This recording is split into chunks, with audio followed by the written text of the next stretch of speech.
Today we're talking about why Aang is arguably the greatest prodigy we've ever seen in the Avatar verse. Yes, even in comparison with characters like Korra, Toph, Katara, or Azula. Now there's obvious reasons like Aang being the youngest air nomad in their cultural history to have become an airbending master. Until his granddaughter beat that record, but she beat that record and became an airbending master because she assisted and helped with the strategy to defeat Zahir, while Aang, he received his because he created a new technique. Aang at the age of 6 was stated to have surpassed all of his peers. At the age of 10, it was stated that he surpassed every airbending master that was available at his temple. By the age of 10, he was already the greatest airbender alive. We all know Katara is one of the greatest waterbenders of all time. It took her mere seconds to learn how to bloodbend and defeat the curator of bloodbending. And even Aang picked up on waterbending faster than Katara did. Aang will get his turn once I figure out the water whip.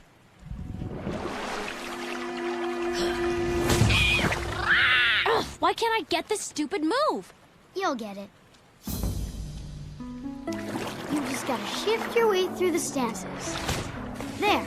See? The key to bending is... Will you please shut your air hole? Now I know everybody's gonna be confused with the whole Korra part because Korra learned 3 elements as a child. Aang did not, but Aang didn't know he was the Avatar until he was told at 12. The difference is it took Korra to near adulthood to master 3 elements, and then it took her almost an entire another year to just learn airbending. And she only learned airbending because she was forced to. She lost the 3 previous elements. Now I have no problem with her taking that long to learn airbending because airbending is her direct opposite. It is stated that is the hardest thing for an avatar to learn. But when you look at Aang and what was his most difficult element to learn, earthbending, because it was his direct opposite, it took him less than a day to learn how to bend earth. And to add on top of that, earth became his most used element after learning it. By the end of ATLA, Aang has already mastered the avatar state, being the youngest to have ever done it.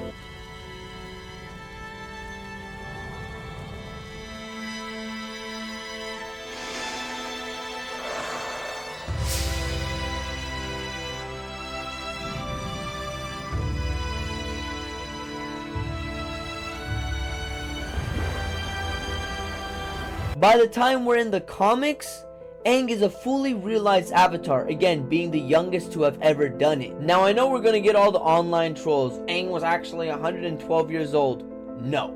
Chronologically, yes.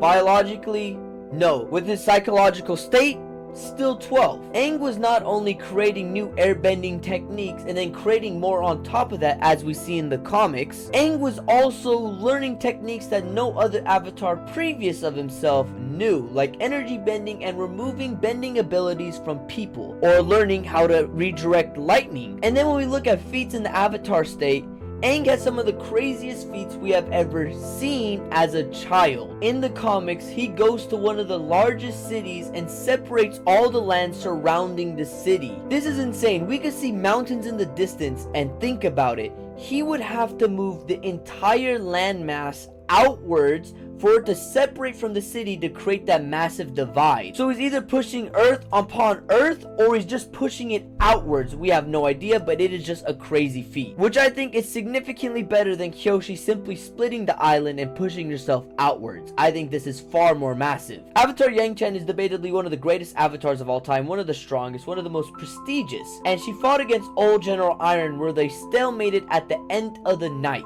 Aang then fights against the same General Iron, creates an earth golem which we've never seen before, and he puts himself at the head of it with his little elemental sphere. Then he uses the 4 bending elements and hits old General Iron right in the chest, permanently eliminating him. And this is even crazier because it's literally stated that these spirits cannot perish. Meanwhile, this one did. Aang, while he was fighting against Ozai, threw a gust of wind that eviscerated stone, which is insane. Then he also gets a boulder, compresses it into a little rock, and then shoots it outwards with little bullets and destroys a mile worth of land. Insane. We saw an entire group of air nomads use their airbending to create a tornado to pull Zahir down to the ground. Aang instantly created a tornado when he was fighting against Bumi to move a boulder that was bigger than a pickup truck.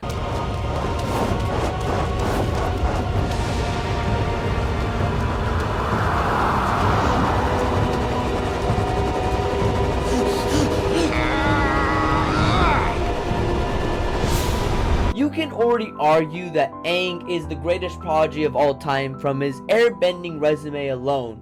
Then you look at his entire body of work, his other bending feats and other elements that he's mastered, and you can see that he is the greatest prodigy of all time. The dude literally knows the true meaning behind firebending. The Last Airbender is the greatest to have ever done it. Make sure you guys like, subscribe, and leave a comment down below.